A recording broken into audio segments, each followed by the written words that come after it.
Let's start. Today we will see how to implement the shared preference in Kotlin Android.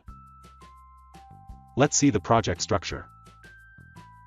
At the app level build.gradle file, write this plugin.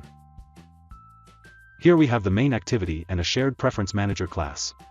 And in the UI, we have the activity_main.xml file, which is the layout of the main activity. There is nothing special in the UI. So let's skip it. Let's see the Kotlin code now. This is the shared preference manager class.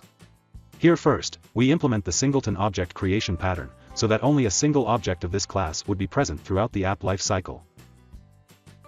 This class has various functions like inserting data in the shared preference and retrieving the data from the shared preference. We can store various data types in the shared preference like string, integer, float, double, boolean, set, etc.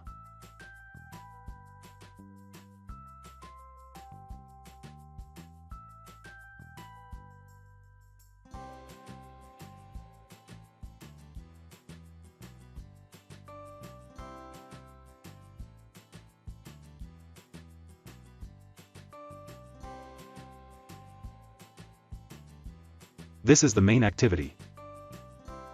In the onCreate function, first, we store various data in the shared preference.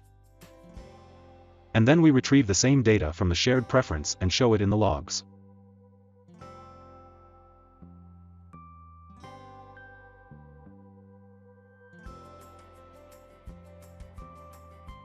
Now run the app and observe the logs. You will find the retrieved data in the logs.